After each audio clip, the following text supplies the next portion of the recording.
నమస్కారం. నేను doctor K Nagaratna, head meteorological centre, Hyderabad.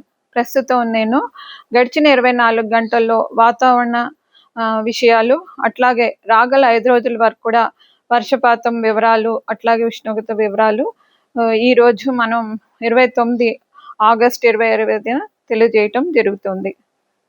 అట్లాగే గడిచిన 24 గంటల్లో ఉష్ణోగ్రత వివరాలు చూసుకున్నట్లయితే ఈ రామగుండం ప్రదేశంలో మనకు 30.4 డిగ్రీల సెల్సియస్ గరిష్ట ఉష్ణోగ్రత నమోదు కాగా, మెదక్ ప్రాంతంలో మనకి 19.3 డిగ్రీల సెల్సియస్ కనిష్ట ఉష్ణోగ్రత నమోదయ్యాయి.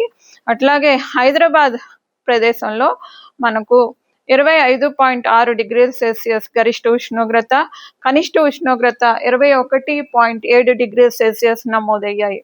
అయితే ఇక వర్షపాతం వివరాలు గడిచిన 24 గంటల్లో చూసుకున్నట్లయితే, గడిచిన 24 గంటల్లో మనకు నిజామాబాద్, కామారెడ్డి ప్రాంతంలో అత్యధిక వర్షపాతాలు, అత్యంత భారీ వర్షం నమోదయ్యాయి.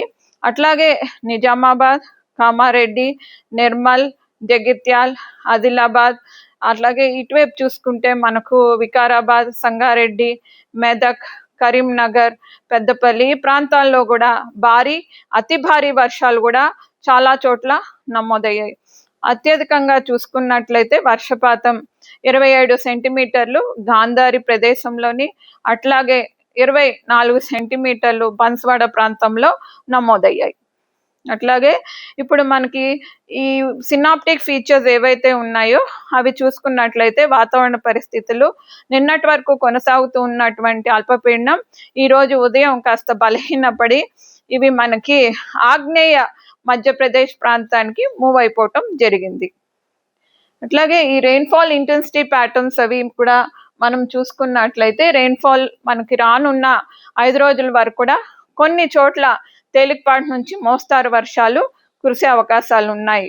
అట్లాగే ఈరోజు ఎల్లో వార్నింగ్స్ జారీ చేయగా 3 జిల్లాలకు, ఆదిలాబాద్, నిర్మల్, కొమరంభీం ప్రాంతాలకు ఈ భారీ వర్ష సూచనలు, అట్లాగే తేలికపాటి నుంచి మోస్తారు వర్షాలతో పాటుగా 1-2 చోట్ల భారీ వర్షాలు కురిసే అవకాశాలు కనిపిస్తున్నాయి రాగల 24 గంటల్లోని. నమస్కారం.